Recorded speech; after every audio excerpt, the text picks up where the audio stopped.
Comenzando este año nuevo quisimos invitar a Arturo Carvajal, quien es socio de la firma KPMG, para que nos haga una visión sobre cómo terminó el año 2020 en materia financiera y bancaria y esos indicadores que ahora deben tomar los inversionistas y las empresas en cuenta para planificarse en este año 2021, que seguirá marcado sin duda por la situación de COVID, el confinamiento que ha vuelto en algunas regiones, en algunos países.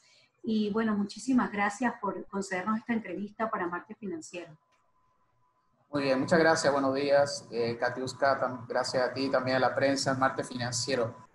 Miren, para dar el contexto que viene el 2021, tenemos que ver cómo estamos ahora para hacer la plataforma 2021. Estamos viviendo una situación de rebrote del COVID, del virus, la pandemia, etcétera, y además con una mutación de este virus que se está hablando que tiene una mutación que no se ve afectada por la vacuna, que eso es bien importante, porque el tema de la vacuna está dando una tranquilidad al mundo y especialmente también a los mercados financieros. Sin embargo, también existe ese riesgo que ante una mutación del virus pueda, no soy experto ni médico en estos temas, pero puede estar afectando la efectividad de la misma, cosa que hasta este minuto no es así.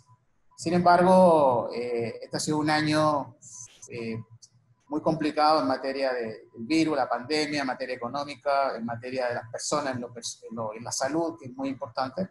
Y quiero invitarlo a usted a hacer un recorrido focalizándonos en el centro bancario panameño, por un lado, y también en lo que está ocurriendo en ciertos sectores de la economía, que también es muy importante, que está amarrado a este impacto de la pandemia. Y muy importante, y hay dos propuestas que queremos hacer para el 2021 con relación a las personas, los bancos y los productos financieros o las facilidades crediticias asociados a ciertas conductas que deben ser más desarrolladas en el 2021, más que por un tema de cultura, ahora es un tema de necesidad, que es, por ejemplo, el ahorro, que es un factor muy importante, el cuidado del dinero. Y segundo, hay otra propuesta que quiero invitarlos a ver que escuchen, que es una propuesta de participación del Estado junto con el sistema financiero, junto con las empresas y las personas en todo este ciclo para entrar a compartir el riesgo frente a este tema del efecto de la pandemia. Entonces, esas son dos propuestas que queremos conversar en el día de hoy. Lo primero, para hoy compartir una pantalla, para darle contexto del este año, 2020. Estamos conversando con Arturo Carvajal, quien es socio de la firma KPMG y nos está haciendo un panorama sobre la situación financiera, económica, las expectativas del centro bancario panameño y ahora qué deberían tomar en cuenta las empresas en esta materia tan importante como la inversión, el ahorro y el futuro. Muchas gracias. Bien, entonces yo hice una serie de puntos de reflexiones del impacto del COVID-19 y siento que esto es lo que recoge lo que ha ocurrido o está ocurriendo, pero pensándolo para el 2021. Uno, es el impacto que está teniendo la administración de riesgo de la banca, en particular el tema de riesgo de liquidez y el tema de crédito, pero en particular liquidez. Y esto lo están viviendo los banqueros en forma muy, muy fuerte, muy significativa, producto también de los distintos alivios, y mejor dicho, de la extensión de las moratorias. Eso sí que significa que los deudores no están pagando hoy en día, producto de la moratoria o los periodos de gracia que se están dando por ley, pero alguien definitivamente tiene que resistir y sufrir la presión de que no hay liquidez. Y esa liquidez viene de los pagos de los créditos. Y el no haber pago de los créditos significa que el banco, por otro lado, tiene una presión por otro cliente, que es el cliente del pasivo. Ese cliente del pasivo no es otra cosa que son los depositantes, la parte pública, que también tienen grado de preguntas, inquietudes, cómo se va a manejar la liquidez. Si yo coloco $1 de depósito, en definitiva, ¿va a venir de vuelta ese dólar? Ese es un tema. Y ese es importante esa presión de esa liquidez en el sistema financiero, pero hasta el día de hoy, y lo hemos visto muy positivo, la confianza existe todavía en el centro financiero, y eso se refleja en situaciones que han hecho el gobierno con emisiones de deuda, como también empresas particulares como Copa, emisiones de deuda, que el mercado responde, local como el internacional, con un voto de confianza todavía a la economía panameña. Y en ese sentido, la economía panameña, asociada al tema de riesgo de liquidez, tiene una ventaja bien importante, todavía mantiene su grado de inversión. Y las calificadoras lo han ratificado, el grado de inversión, en un caso negativo, en el caso de la perspectiva, el outlook que le llaman negativo, y la otra perspectiva de otra agencia calificadora lo pone estable. Pero en definitiva, la voz de voto, la voz de voto de confianza es muy importante. Entonces, eso está manteniendo todavía el equilibrio aquí en el sistema bancario y en el mercado panameño, por la confianza de los inversionistas extranjeros como también los inversores locales. Entonces, esa ecuación de los clientes del depositante como los clientes de crédito todavía se está llevando. Sin embargo, hay una serie de temas de riesgo que se están dando que les voy a explicar ahora, que también en el lado de crédito, el riesgo de crédito es una presión muy importante junto con liquidez, producto de la falta todavía de información por parte de los banqueros, cuál es la situación real que tienen los deudores, tanto personas como empresas, en esta apertura que se están teniendo los distintos bloques a través del tiempo económico, y que todavía también va asociado a esta incertidumbre que les voy a mencionar de los indicadores económicos, que en el caso de Latinoamérica, el PIB, el Producto Interno Bruto, todas las economías están mostrando caídas muy significativas. Entonces, y en el caso de Panamá tampoco no escapa ello.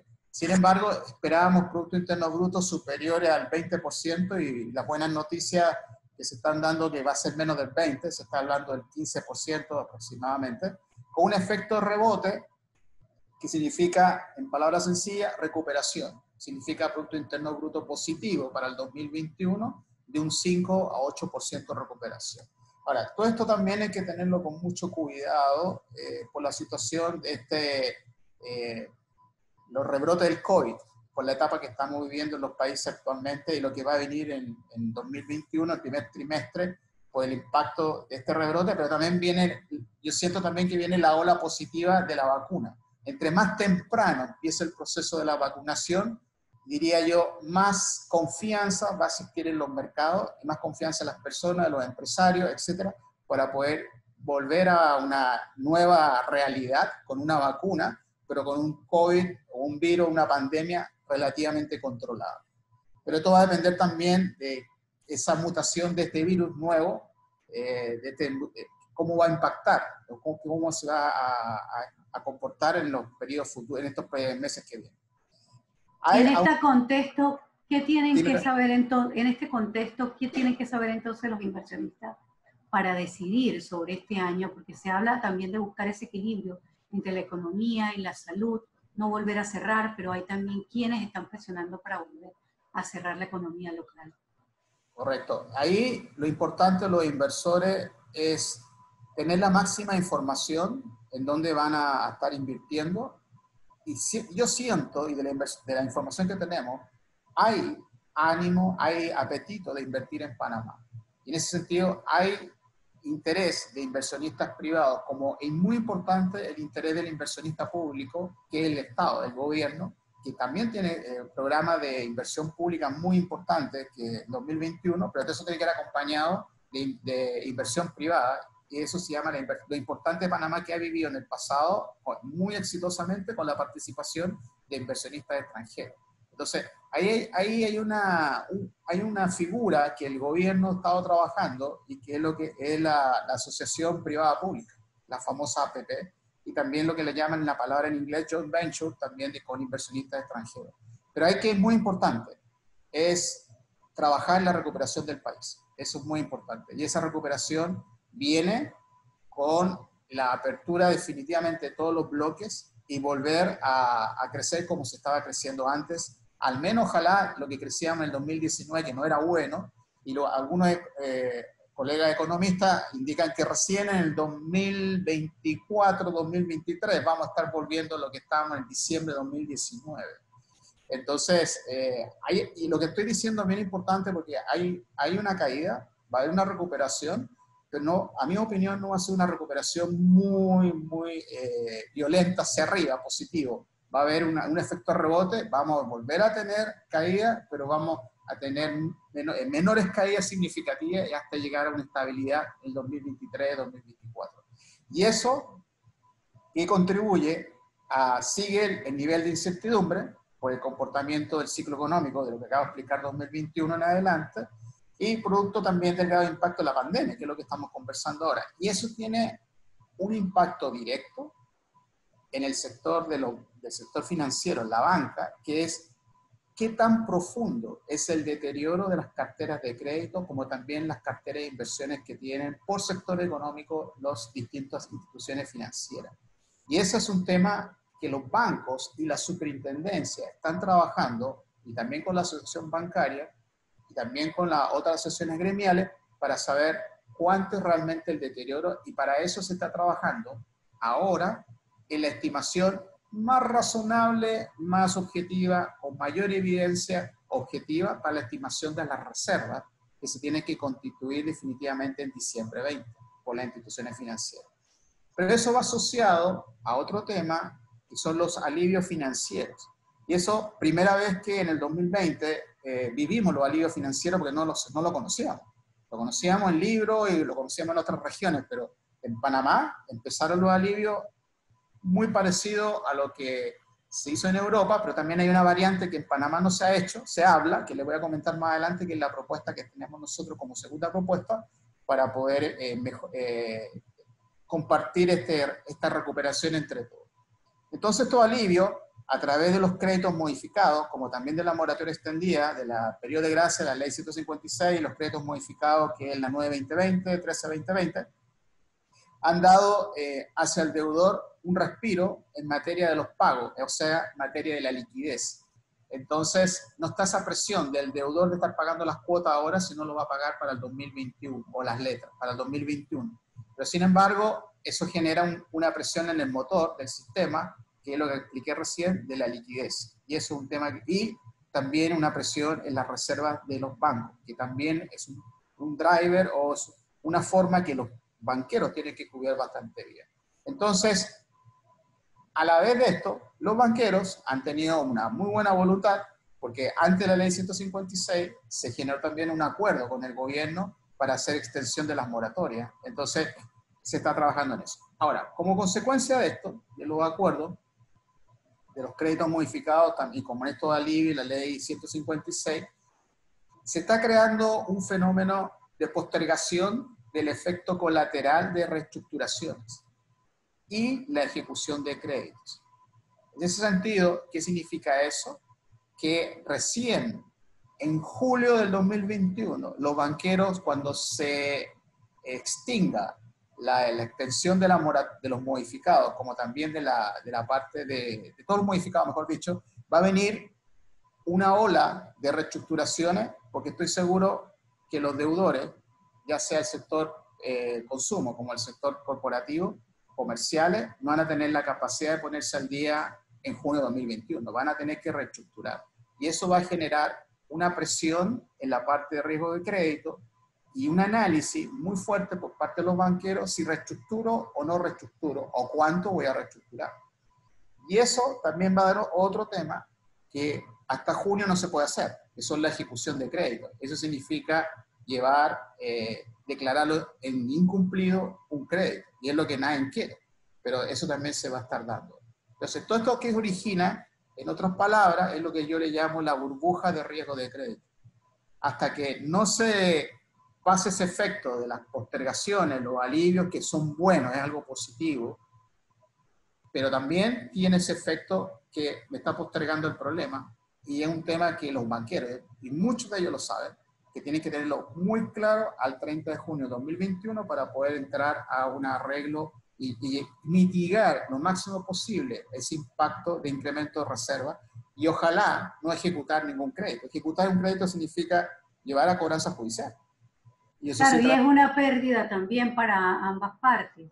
Pero hay Correcto. una pregunta que surge y A es, ¿qué ver. ha pasado también con los depósitos? Porque hemos visto que ha aumentado un poco el porcentaje de depósitos en la banca, pero por el otro lado hay un impago por el tema de los créditos modificados. Entonces, ¿qué debe esperar un cliente que tiene recursos, pero tiene un crédito modificado, pero sigue su situación en una situación de reducción del salario o pérdida del empleo o suspensión del trabajo? Entonces también hay como que ese temor, ¿qué hago si tengo un colchón? ¿Pago? ¿Sigo ahorrando? ¿Espero a junio? Ok, la pregunta es muy buena y lo vamos a separar en dos. El tema de impago hay dos variables muy importantes. O soy solvente o no soy líquido, en términos técnicos. Solvente significa, en términos más simples, no tengo dinero para no pagar, ya no tengo capacidad de generación de recursos para pagar. Liquidez significa, tengo capacidad para generar dinero o recursos para ahorrar mi servicio, pero no tengo la velocidad en el tiempo hoy para convertirlo en dinero para poder cubrir. Entonces son dos situaciones bien, bien distintas. Entonces, acá, si una empresa o una persona, vamos a poner la empresa, banca empresa o la banca de persona, consumo, en mi opinión, tiene la capacidad, la solvencia para cubrir esos créditos, que lo hagan. Eso es muy importante.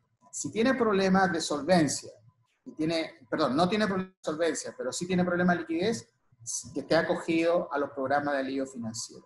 Las personas que están con crédito suspendido, por ahora, definitivamente no tienen capacidad de generación de dinero a través de un trabajo, por ende se van a tener que quedar y yo diría mantener los ahorros para poder mantener su nivel básico de convivencia y de honrar sus servicios, pero aunado hacia los acuerdos de créditos modificados. Entonces, la realidad que está ocurriendo hoy en día es que y hay el 46% aproximadamente, que vamos a ver más adelante, de los créditos modificados respecto al sistema, están más orientados a los sectores de donde está la construcción, por ejemplo.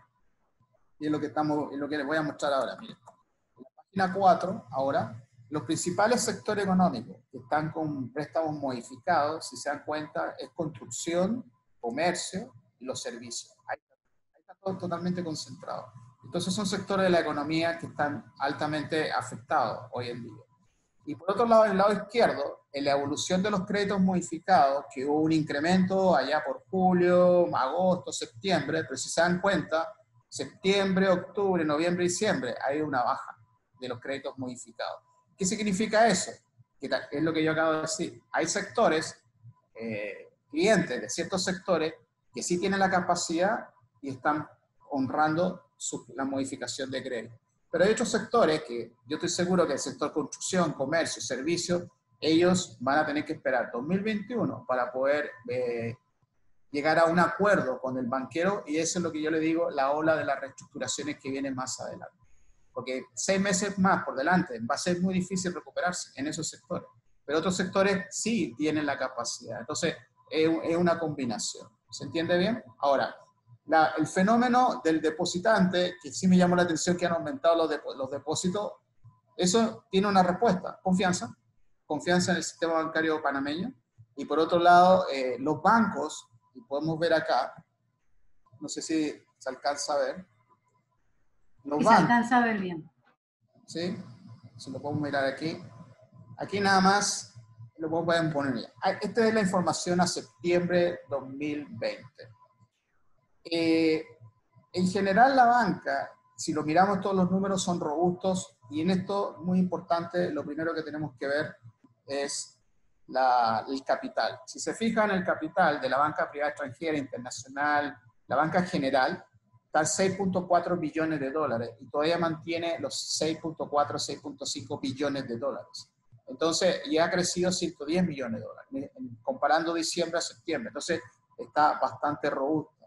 Sin embargo, está ocurriendo también que hay, y esto es normal en situaciones recesivas, que hay contracción de la cartera. Eso sí, la contracción de la cartera de crédito, porque los bancos están pensando en dónde coloco más exposición. Ahora están pensando en no poner más exposición y no poner más exposición en sectores donde hay más alto riesgo por sector económico que de riesgo y cumplida. ¿Cuál sería entonces, caso 1? Construcción, por ejemplo, o sector comercio, como les mostré recién. Entonces, esa contracción, eso es natural, porque lo que está haciendo ahí el banquero es cautela, mucha cautela. Y esa cautela es lo que al depositar también le genera confianza. También hay un fenómeno en época recesiva, y eso también me pasa a mí. Yo prefiero tener depósito por seguridad en un banco sólido que empezar a jugar con rentabilidad hoy en día. Hoy es seguridad en términos de mi dinero. Y eso me voy a los bancos sólidos. Y este es un centro bancario que hay de todas clases de bancos, más chicos, más grandes, más sólidos, menos sólidos, pero sí lo permite. Aquí nomás hago notar que en la banca crediticia local hay una baja pero es la banca privada extranjera, de 718 millones de dólares. Entonces, pero la banca privada panameña sí hubo crecimiento de la cartera. Sin embargo, en la cartera crediticia extranjera, en la banca privada extranjera, como la banca de licencia internacional, sí hubo una disminución de cartera. ¿Okay? Por otro lado, en la reserva de la banca, en la banca de crediticia de la provisión local, cartera crediticia de provisión local, banca privada extranjera, hubo un incremento en la reserva en 139 millones, pero en la banca privada panameña hubo crecimiento de cartera 207. ¿Qué es lo que está, cuál es la lectura que está acá? Que los banqueros están constituyendo las reservas. ¿A qué velocidad? Esa es otra discusión, pero sí se están constituyendo las reservas. Que el año pasado, y lo podemos ver aquí al lado, ¿puedes ver bien? El año pasado... Sí, correcto, se ve bien. En la cartera crediticia de la provisión local estaba alrededor de 2.16% de cartera de reservas. ¿Okay? Si nos comparamos a septiembre 20, esto ya creció a 2.89%. Entonces, ya estamos creciendo prácticamente un punto más a septiembre. Y hay bancos, sí, que son de bancos privados panameños en particular, que si se fijan, estaban en 1.45 a 2.31. Lo que estoy leyendo acá es que van en un camino de duplicar la tasa de cobertura de reservas versus las carteras. Entonces, ese mensaje va asociado a tu pregunta de cuál es el factor de un depositante. Confianza, la respuesta. Y la confianza va por el lado de seguridad en una entidad financiera o en el centro bancario. Entonces, aquí en donde va el centro, va constituyendo la reserva. Ahora, 2.89 va a subir a diciembre. En diciembre, como 2021, se espera, diciembre 20, se espera una tasa entre 3 y 4% de cobertura entre reservas de crédito dividido por las carteras totales del sistema.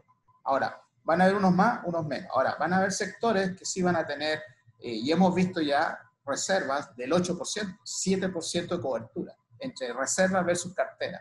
Pero hay otros sectores que están menos afectados, que tienen reservas de 2%, 1.8%, 1.5%. Ahora, ¿qué otro fenómeno está ocurriendo acá? Es que toda la cartera modificada, la regulación que sacó el acuerdo 9-2020 y 13-2020, es que tiene que constituir una reserva o un fondo de reserva genérica del 3%. Entonces, toda esa cartera modificada tiene que estar constituida al 3% como aspecto regulatorio, que está combinado con las normas internacionales de información financiera que le van a exigir a los bancos constituir al menos de los modificados el 1,5% de reserva respecto a las carteras totales. Pero el sistema de los modificados en su conjunto tiene que estar constituido al 3%. Pero la pregunta también viene, ¿qué pasa con aquellos que no están modificados? En teoría son aquellos que no están afectados por COVID, en teoría. Sin embargo, el riesgo de crédito en el sistema sí se ha incrementado. Por ende, también los bancos tienen que tener cautela y analizar ese tipo de cartera para poder ver cuál realmente va a ser la cobertura de reserva. En el medio de esta circunstancia de análisis financiero, surge también la pregunta con estos créditos digamos, blandos que se ha provisto con financiamiento multilateral del BID y otros organismos para ayudar a pequeñas y medianas industrias, al sector Correcto. agrícola, a emprendedores. ¿Qué deben esperar tanto los clientes de estos sectores que quieran requerir estos financiamientos como la banca para poder darlos? Sí, ahí los clientes finales, dado su apoyo del BID o Banco Mundial, etcétera, son créditos blandos para incentivar el crecimiento de la economía. Y por otro lado, incentivar aquellos sectores donde están más golpeados por el tema de la pandemia, que salgan adelante. Sin embargo, también es importante que esto tiene que ser rápido, tiene que ser algo que llegue lo antes posible para que la economía se vaya levantándose. Por eso que estos créditos blandos de tasas muy bajas o periodos de plazo con periodos tienen que ser también oportunos en su llegada, y para eso también es muy importante que hay un punto que me quiero adelantar, que es bien importante crear un programa de ayuda, no mejor dicho, es un programa de alivio de líneas de avales por el Estado para los sectores afectados, usando la plataforma del centro bancario, o sea, los banqueros, para poder llegar a ellos. Esto te lo voy a mostrar. Esto que voy a hablar ahora, vamos a hacer esta es una propuesta, usted está viendo, ¿verdad? Sí, estamos conversando con Arturo Carvajal, quien es socio de KPMG y nos está haciendo un balance sobre toda la situación del sistema financiero que deben esperar los inversionistas, las empresas, pero también ese usuario de créditos personales. En esa línea, aparte de lo que hemos conversado de la práctica de utilizar razonablemente las líneas los alivios financieros, los programas de extensiones, cuidado de las carteras, monitoreo de las carteras, análisis y cómo está mi cliente o mi deudor, mi prestatario por parte de la banca, que también es bien importante, pero también, por otro lado, los banqueros tienen que tener mucha cautela y constituir las reservas que correspondan por riesgo de crédito este año. Eso es muy, muy importante. Pero por otro lado, es muy relevante y esto nace también del mundo europeo, que ha sido exitoso. No hay que dejar a los banqueros por sí solos, ni tampoco los sectores más afectados por sí solos. En ese sentido, tomando el discurso del presidente Cortizo con relación a la ayuda al sector bancario, como también a la ayuda a los sectores económicos más golpeados, está el qué dicho, que son los $1.000 millones que él planteó hace un par de meses atrás en un discurso, pero todavía no vemos el cómo hacerlo.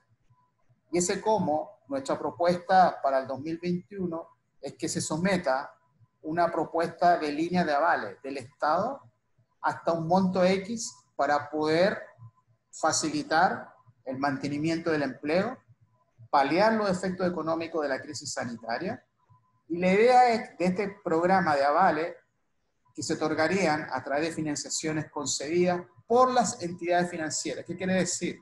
No es que el Estado va a dar el dinero directamente a un deudor, sino el Estado va a funcionar como aval de un dinero que el banquero le va a prestar a un deudor para facilitar la liquidez de la empresa y a los microempresarios para hacer frente al impacto económico y social del COVID-19. Es un programa de facilitación o de darle ayuda a la liquidez, porque eso es lo que tenemos problema de hoy, liquidez.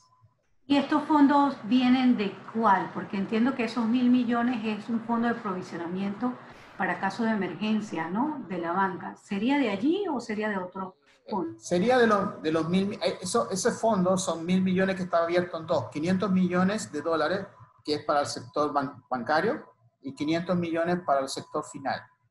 La idea acá es someter no los 1.000 millones o el número que sea, sino un número X que sirva de cobertura como aval para que llegue al destino final. ¿Qué quiere decir eso? Que un banquero le presta a un microempresario $1.000 o los mismos 1.000 que él me debe. y le hago un programa y hacemos un análisis si eres solvente y si eres líquido, si tienes liquidez para cubrir. No eres solvente, ahí estamos complicados. Pero si eres solvente, pero no tienes liquidez, lo que hacemos es un programa de ayuda del banquero a ese cliente, y ese cliente va a tener tiempo para poder, en su ciclo de negocio, generar el recurso necesario para poder servir la deuda. Y eso significa pagarle al banco. Y eso va asociado a términos de concesión de plazos, de tiempo, y también concesión de tasas de interés más blandas u otras concesiones. Pero por otro lado, el Estado va a funcionar como aval hacia ese crédito. ¿Qué significa? Si el día de mañana esa empresa, microempresa, no paga, el banco lo que hace, si ya como se acogió el banco a ese programa de línea de avales y ya el cliente no me paga, el banco voltea y le dice al Estado, Estado, ahora necesito tu ayuda porque un cliente mío me dejó de pagar y está en el programa de línea de avales del Estado que yo, banco, suscribí con el Estado de la República de Panamá. ¿Se entiende la idea? Sí, mi pregunta es, en ese caso, ¿sería más presión fiscal para el Estado asumir estos avales? Yo diría que es una presión, mejor dicho, no es una presión, yo diría que es una forma de proteger y dar soporte al tejido productivo y social, que es lo que el gobierno persigue, para minimizar todo el impacto y minimizar también todo este tema de la alarma sanitaria para que lleguemos a un repunte de la actividad económica, que es el fin de este gobierno, y es el fin de todo el Estado, y es el fin de todos los empresarios, y junto con los banqueros. Entonces, ahí es donde está la idea.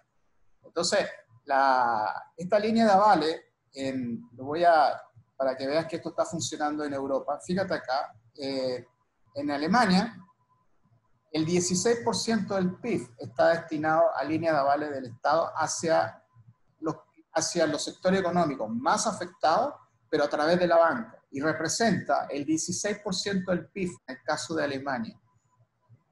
Y esos son 550 mil millones de euros. Pero acá, un tema, no hay que cubrir por parte del Estado el 100% de los créditos, sino hay que cubrir un porcentaje, menos de 100. Ese es el truco. ¿Por qué? Si es menos del 100, ahí se comparte el riesgo entre el deudor, se comparte el riesgo entre el banquero y el deudor, y el banquero con el gobierno. Entonces, si yo pierdo $1, el Estado, si es 90% del Estado y estoy en ese programa, me va a devolver 90 centavos, pero yo también perdí 10 centavos. Entonces el banquero tampoco no va a querer perder, puede ser 10 centavos, siguiendo el ejemplo. Ni tampoco va a querer el gobierno pagar 90 centavos. Entonces todos estamos contribuyendo a que el sector económico siga adelante y se recupere. Esa es la idea. Pero aquí, ¿cuál es el otro truco? Es generar liquidez en el sistema, que es lo que he planteado de la primera parte, desde el principio de la entrevista. La liquidez es el gran tema para poder levantar la economía panameña. Y así se están levantando los otros modelos económicos latinoamericanos, y así está funcionando. En España también hay una cobertura del 80% con montos inferiores, con 100 mil millones de euros, que es menor, pero ya lo están cubriendo. Fíjese, en Latinoamérica, en Perú, ya existe este programa, que se llama Reactiva Perú, que son 9 mil millones de dólares aproximadamente que el Estado del Perú está ayudando a los sectores microempresarios a través de líneas de avales del gobierno. Y Colombia ya está en un programa también de capitalización de un Fondo Nacional de Garantía, que es el mismo tema para ampliar la capacidad de financiación de las pymes a través del sistema financiero. ¿Okay? Entonces, esto, y les puedo compartir esta página que es muy importante, que aquí está el modelo, es donde el enfoque del modelo va a ser activación de tramos, de línea, de avales, por sectores. Y aquí es donde vemos nosotros que las pymes y los microempresarios independientes son los número 1 que tienen que ser atendidos. 2, la construcción. 3, servicios. 4, hoteles y restaurantes. Comercio, agropecuario y otros que son la zona libre, las industrias y las ventas al detalle. Y eso estaría funcionando como una gestión de línea de aval que va relacionando el Estado a través del Banco Nacional de Panamá, que estaría actuando como una fiduciaria, y por otro lado, ese Banco Nacional como fiduciario actuaría con las instituciones financieras, y las instituciones financieras llega al cliente final. Y todo esto, ¿con qué objetivo? Es para que las empresas tengan acceso a estos avales del Estado a través de los bancos mediante formalización de nuevas operaciones. Miren lo que estoy diciendo, nuevas operaciones de crédito. Hoy día, ¿por qué estamos dando más crédito? Es que la idea es esa, es inyectar crédito al sistema para darle liquidez y se repunte en esos sectores, o la renovación de créditos actualmente vigentes que ya están afectados por el COVID, pero que ese cliente necesita oxígeno para poder sobrevivir, que es el objetivo principal. ¿Se entiende la idea? Sí, correcto. Y esto me trae también la pregunta de ese oxígeno y esa otra gestión que deben hacer las empresas en sus finanzas actualmente para poder optar a este tipo de propuestas. ¿Qué debería hacer una empresa para poder ser beneficiada de este tipo de líneas de crédito con avales del Estado? Las empresas tienen que repensar su modelo de negocio, tienen que repensar cómo la empresa en este ambiente de resistencia, es lo que yo le llamo resistencia tipo maratón, en donde tenemos que mantenernos, dado esta condición de un ciclo económico recesivo, repensar el modelo de negocio y a la vez también que está teniendo mucho éxito la incorporación de lo que se llama la economía digital para poder ser más eficiente. Voy a repensar el modelo de negocio, pero a la vez tengo que ser más eficiente, que es exactamente lo mismo que tienen que hacer los bancos. Los bancos están repensando sus modelos, están repensando dónde prestar, no prestar, etcétera, pero a la vez hay un aspecto muy importante que es, debo ser más eficiente. Y los clientes tienen que hacer el mismo ejercicio. Debo cómo ser más eficiente con el uso de la economía digital. Y para eso, el repensar el modelo de negocio significa cómo llego al cliente, cómo el cliente se comunica conmigo, cómo le puedo satisfacer la necesidad de un cliente más rápido, más económico para él, y por otro lado, que sea beneficioso, rentable para mi negocio, y la estructura de costos, por ser más eficiente, me cambia significativamente a favor. Eso es lo que hay que hacer. Ahora, y por ende, la empresa tienen que ir pensando en programas de ahorro importantes para tener ese colchoncito de liquidez por situaciones de estrés que van a tener que sufrir a través del tiempo. Porque, como indiqué al principio, para llegar recién a las condiciones del 2019 van a pasar por lo menos 3 años más, 2024. Entonces, no la vamos a pasar tan bien todavía, pero hay que ser muy austeros. Las personas, que también es muy importante, las personas son parte clave del eslabón del ciclo económico. Y esas personas tienen que generar un concepto que en Panamá no existe como una cultura y es difícil, que es el ahorro. Es la capacidad del ahorro para enfrentar situaciones de baja del ciclo hoy en día, producto de situaciones donde me reducen la jornada laboral o me suspenden el contrato de trabajo o simplemente estoy desempleado, definitivamente. Pero también eso va a implicar a cambio de hábitos de consumo. Y esos cambios de hábitos de consumo, ya lo que antes gastaba, algo superfluo o algo que no era prioritario, hoy día lo voy a pensar 5 o 10 veces para comprar. Prefiero irme a algo prioritario, algo que realmente de necesidad y beneficio el ahorro. Eso es bien, bien importante. Pero, por otro lado, puedo pedir crédito, sí, pero tengo que pedir un crédito inteligente o un crédito que lo llamo yo la deuda buena, no la deuda mala. La deuda buena, ¿cuál es para una persona común y corriente? Es aquella que genera satisfacción y genera valor por ese dinero para mi condición social y mi condición educativa o con mi condición de familia. Ejemplo, una deuda buena me sirve para pagar los estudios del colegio de mis hijos. Una deuda mala es a través de una tarjeta de crédito que me gasto en un hotel todo el fin de semana y el lunes vuelvo a estar en cero. Pero lo pasé bien 2 días, pero es una deuda mala. ¿Se entiende la idea? Y no pasa nada. Eso mismo hay que hacerlo ahora. En el ambiente de familia, como también el ambiente de las empresas.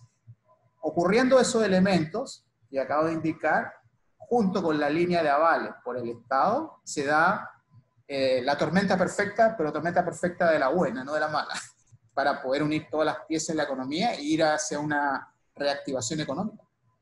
Ahora, cuando vemos este tema de los avales y cómo Europa actuó, digamos, a tiempo, y vemos algunos países de América Latina dando estos avales, vemos también cierta resistencia en algunos países a dar alivios a grandes empresas.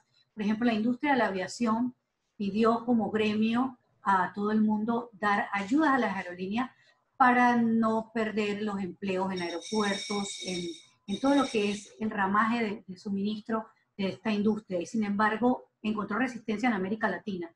No así en Europa. Alemania fue uno de los países que sí dio esa ayuda. ¿Qué garantía hay de que un Estado como el panameño esté afín a estas líneas de avales para estos sectores? Digamos, pymes, construcción, servicios, hoteles, comercio, agropecuario, si ya hay estos créditos blandos. ¿Por qué dar avales y no mantenerse con estos créditos blandos financiados por multilaterales? Yo siento que la ayuda es mucho más grande de la ayuda de los multilaterales. Yo creo que la profundidad de alivio tiene que ser más grande de lo que se está dando hoy en día. La profundidad es fuerte, de afectación de esta pandemia. Caer en el PIB 18, 15% es brutal. Es una cifra importante. Entonces, y además, si le suman a ustedes el incremento del desempleo, que al menos vamos a estar dando un 15%, porque se está hablando 24 o 25, pero supongamos que al menos el 15%, porque entiendo que la reactivación de los contratos suspendidos va muy, muy lento. Y es un tema que el gobierno quiere impulsar en enero, ahora el próximo año, para poder que esos contratos desaparezcan, porque yo creo que eso va a ser muy difícil. Aquí el tema es mucho más profundo y tiene que haber un alivio más estratégico, alivio financiero estratégico avalado por el Estado a todos los sectores que donde van, de los más afectados hasta los menos afectados para poder reactivar la economía. Ese es el éxito. Sí, ahora, y eso también tiene que tener condiciones sociales. ¿Cuál es el tema de fondo? Lo social. Lo que vas a ayudar en lo social para incrementar la calidad de vida y no afectar el bienestar de las personas de un país determinado. Porque si no, a la larga, ¿qué va a ocurrir? La gente, las personas van a empezar a tener menos acceso a la educación. Va a haber incremento de la delincuencia por la desesperación, que es obvio. Y también va a haber, por otro lado, una pérdida de la condición, ¿cómo puedo llamarla? La calidad de vida de las personas. Entonces, eso ningún Estado, ningún país se lo puede permitir. Eso es al revés. Tenemos que ayudar a través de estos programas.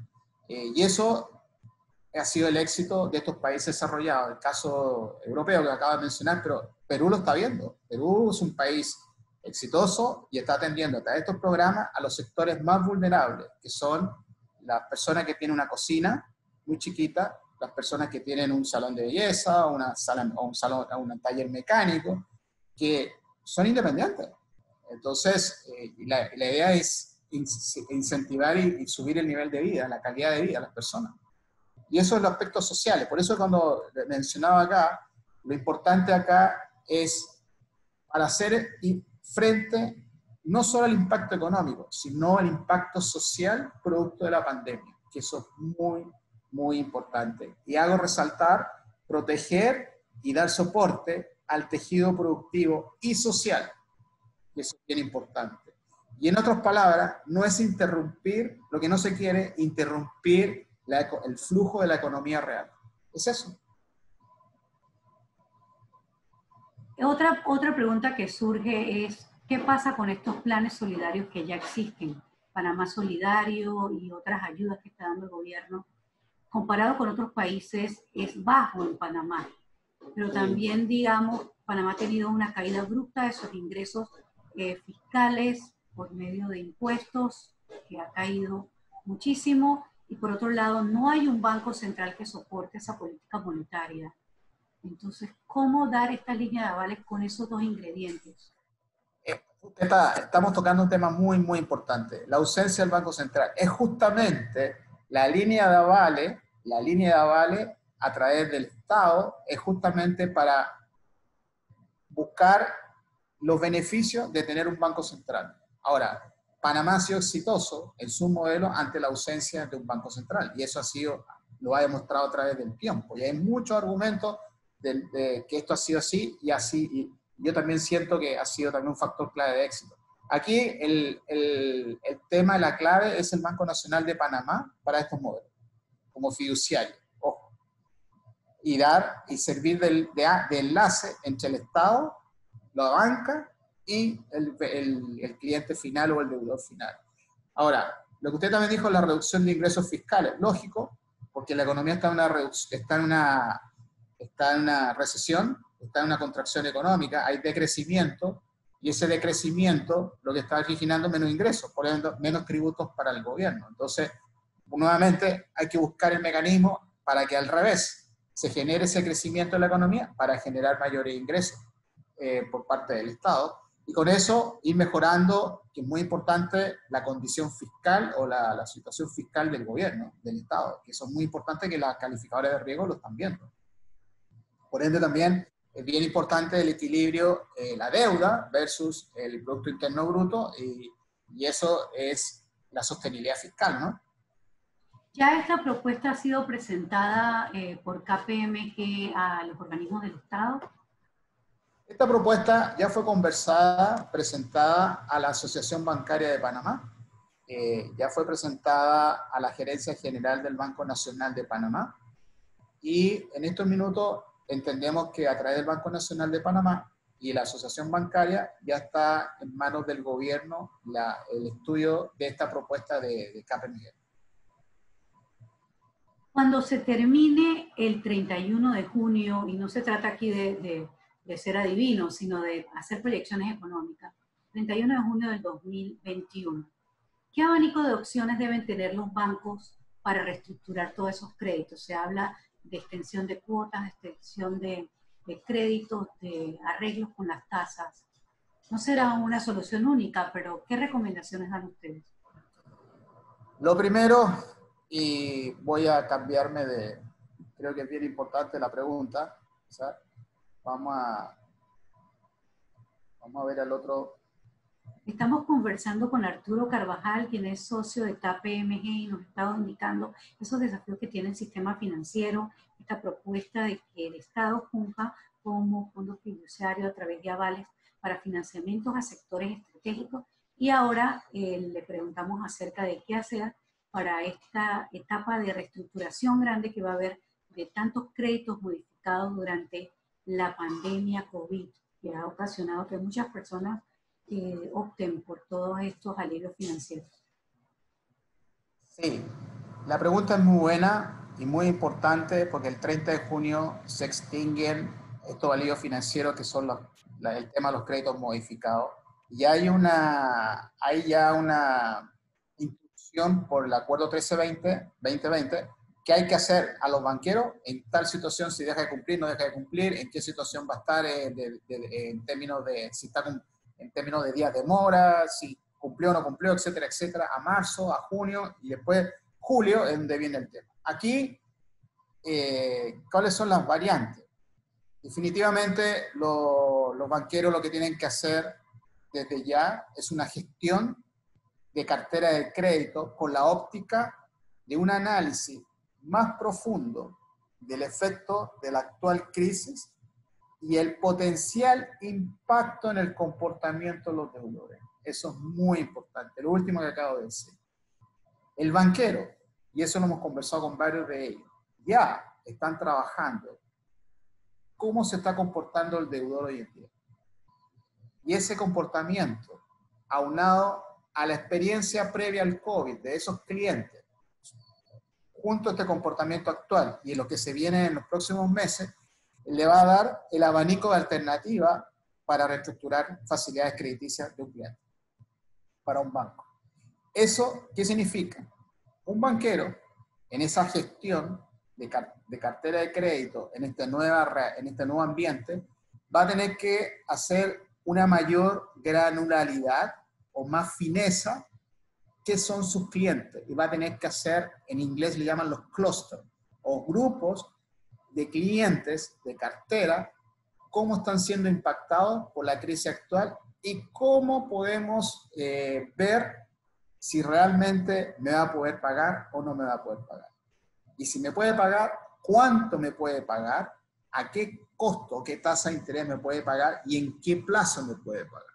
Entonces, esas respuestas para esas preguntas no le queda de otra que hacer análisis de comportamiento, porque él no puede esperar al 1 de julio responder esa pregunta, porque el 1 de julio tiene que tener preparado su estrategia para la reestructuración. Lo que no quiere ningún banquero es reconocer pérdida producto que no me dejen de pagar, porque eso es fatal, eso porque le afecta su resultado y le va a afectar su patrimonio, que es lo más importante que yo mostré, el patrimonio, el capital sólido de este sistema. Nadie quiere eso. Entonces, estas reestructuraciones van a tener que ir muy granular a través de los clústeres de estas carteras, según el comportamiento, y hacerme la pregunta, dado su historia, dado el actual comportamiento y cómo está, ¿me puede pagar o no me puede pagar? Y si me puede pagar, ¿en cuánto tiempo? Es el grupo. Si no me puede pagar, ya definitivamente ahí ya tengo que hacer la ejecución del crédito y declararlo incumplido. Pero es lo que menos queremos. Nos vamos al otro grupo, si me puede pagar, entonces empiezo a reestructurar caso por caso a través de estos clústeres o mini clústeres en la granularidad de la información que yo necesito de esos clientes. Y para eso hay un concepto muy importante que es la definición de incremento significativo e incumplimiento de riesgo de crédito que tienen que tener los bancos. Y esto hemos estado compartiendo este concepto con los clientes, en este caso los banqueros, que no lo tenían desarrollado en Panamá. En los mercados desarrollados sí está, pero acá no. Y le hemos estado diciendo, aquí el tema que se incrementa el riesgo de crédito no va por la mora, sino va cómo se está comportando tu cliente y si te va a poder pagar y en cuánto tiempo te va a poder pagar.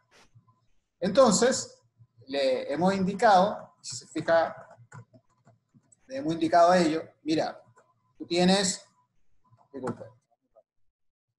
que segmentar tu cartera. Y lo tienes que hacer ya ahora, para que en 6 meses más puedas tener mayor información. Y segmenta tu cartera dependiendo banca empresa o banca persona, y lo vas segmentando por actividad económica, lo vas segmentando por tipo de deudores, lo vas segmentando por tipo de facilidad, y llegamos a los clústeres.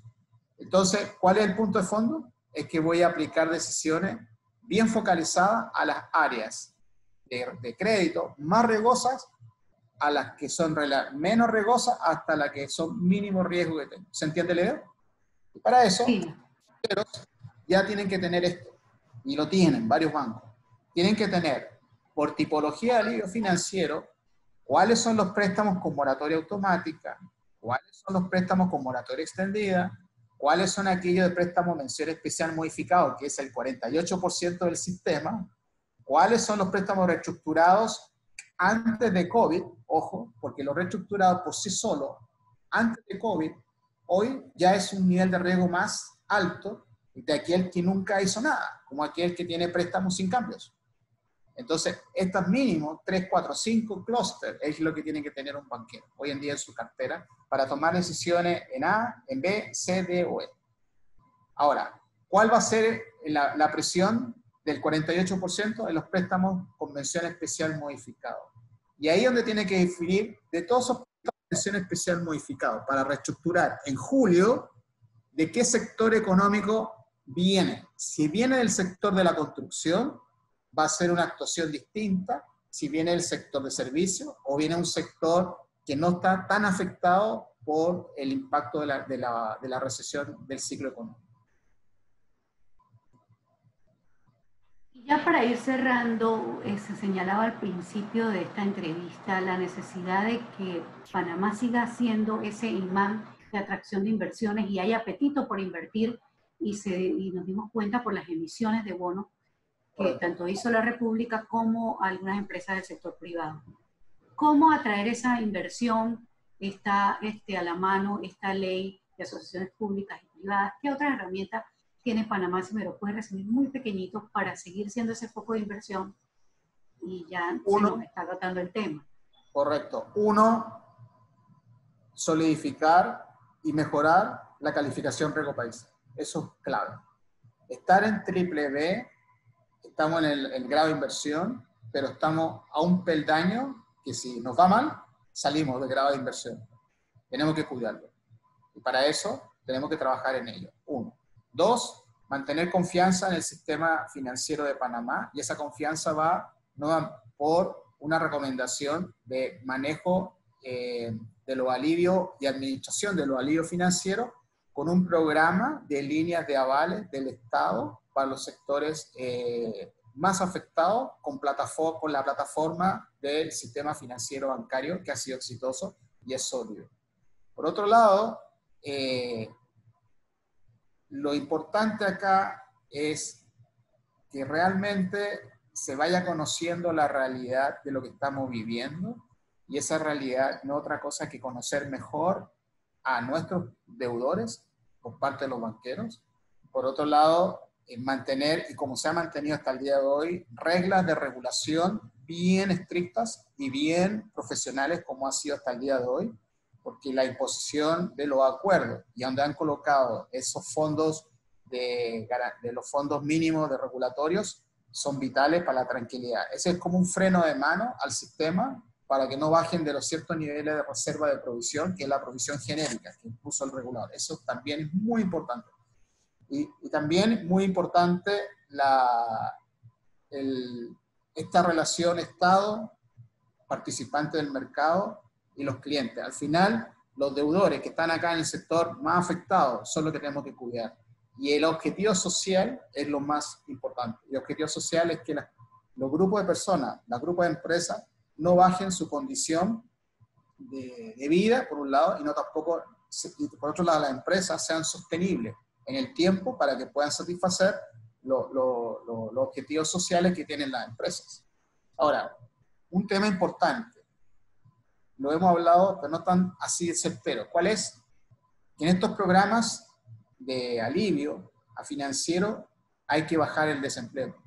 Si usted el desempleo no lo baja, usted tiene un problema social serio, muy serio. Entonces, los programas de alivio tienen que incentivar a que el desempleo baje y lleguemos, ojalá, al pleno empleo, que eso es lo ideal, en un ciclo económico expansivo. Y eso va a ayudar, en la cadena de la economía, lo que va ocurriendo es que va generando mayor valor y mejor condición social a las personas. Y con eso mitigamos algo muy importante que en los países de Latinoamérica lo estamos viviendo. Tenemos que minimizar el riesgo de estallido social. Muy interesante esta conversación con Arturo Carvajal. Nos hemos paseado por varios escenarios, lo que tiene que hacer la banca, lo que tiene que hacer el deudor de créditos personales, pero también las empresas, el papel del Estado como aval para financiamiento fresco y que pueda dinamizar la economía, los escenarios después de los alivios financieros y, por supuesto, toda la situación para seguir atrayendo inversión a Panamá y generar mayor empleo y evitar esta explosión social de la que hablaba. Muchísimas gracias, señor Arturo. Muy amable a ustedes, muy amable por esta oportunidad. Muchas gracias a ustedes.